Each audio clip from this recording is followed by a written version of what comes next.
हाय दोस्तों, welcome back to our YouTube channel हलाल investment, जहां पर एथिकल इन्वेस्टमेंट को आसान बनाया जाता है। आज से हम स्टार्ट कर रहे हैं लर्निंग सीरीज, जिसमें हम कवर करेंगे स्टॉक मार्केट के बहुत ही इंपॉर्टेंट कॉन्सेप्ट्स और टर्मिनोलॉजीज को।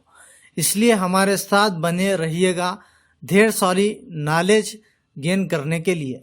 तो चलिए इस सीरीज के पहले वीडियो में देखते हैं स्टॉक स्प्लिट क्या होता है, बोनस शेयर किसे कहते हैं और राइट इश्यू किसे कहते हैं, और जानेंगे कि जो भी कंपनीज ये कॉन्सेप्ट को फॉलो करती है वो कंपनीज आपके लिए सही है या नहीं।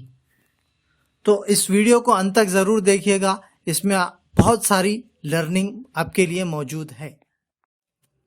सबसे पहले हम बात करेंगे स्टॉक स्प्लिट क्या होता है। A stock split is a corporate action in which a company divides its existing shares into multiple shares. अब इसके माने क्या है भाई?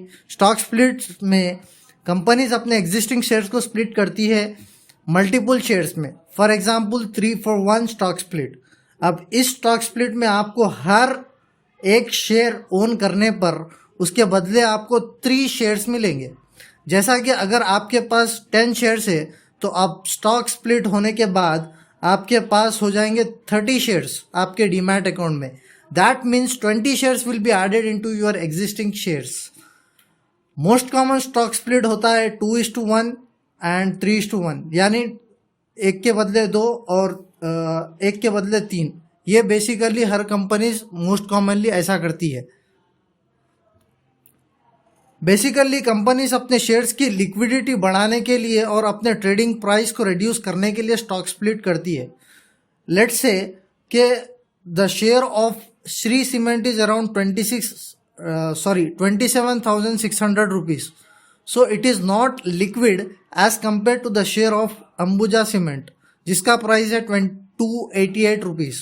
तो इस सिचुएशन में the volume of the trade for Ambuja is going to be very high अगर हम श्री सीमेंट से मिला ले तो, because of the share price.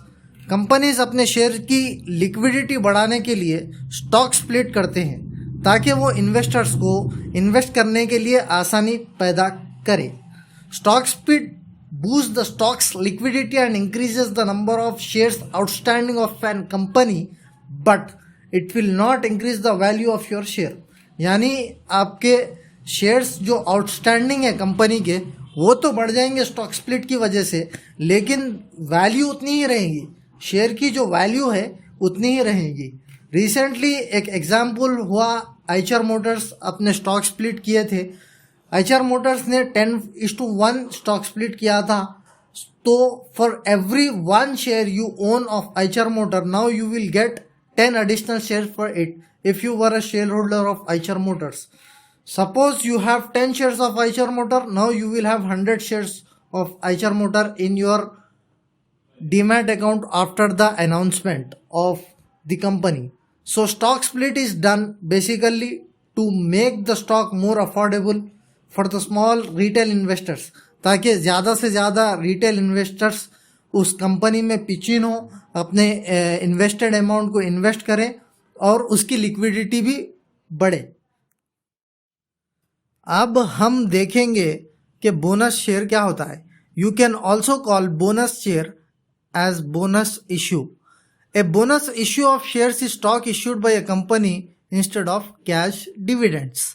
ये तो आप नाम से ही समझ गए होंगे कि बोनस है, यानी additional share on the share you owned of that company. इसके नाम में ही बोनस है। तो ये इसका मतलब ये हुआ कि आपके जो शेयर है, जो भी आप वो कंपनी के ओन करते हैं, उसके ऊपर आपको शेयर बोनस में दिया जाता है। It is done usually by the companies for conversion of their retained earnings into a share. अब आपके दिमाग में क्वेश्चन आया होगा कि रिटेन अर्निंग्स क्या होता है। तो सिंपली रिटेन अर्निंग्स समझते हैं कि वो part of profit which is written by the company, यानी वो आपकी डिविडेंड इनकम होती है, लेकिन कंपनी उसको रिटेन करके अपने दूसरे प्रोजेक्ट्स पे इन्वेस्ट करती है। The companies which keep retained earnings, their shares will grow more than that of companies which gives its dividend on time to their shareholders. यानी कंपनी जो रिटेन्ड अर्निंग्स रखती है उसके शेयर्स ज़्यादा ग्रो होते हैं in numbers when compare to वो कंपनी जो डिविडेंड देती है अब टाइम टू टाइम अपने शेयर होल्डर्स को। अगर आपको ज़्यादा कैपिटल गेन चाहिए then go for the companies which keep retained earnings, if not then go for the companies which gives dividend on time. Both are good, दोनों भी सही है अपनी जगह पर, depending upon your financial goals. अब जानते हैं राइट इश्यू के बारे में। A right issue is an invitation to existing shareholders to purchase additional new shares in the company. In a rights offering, each shareholder receives the right to purchase a pro rata allocation of additional shares at a specific price and within a specific period. And usually the period will be 16 to 30 days.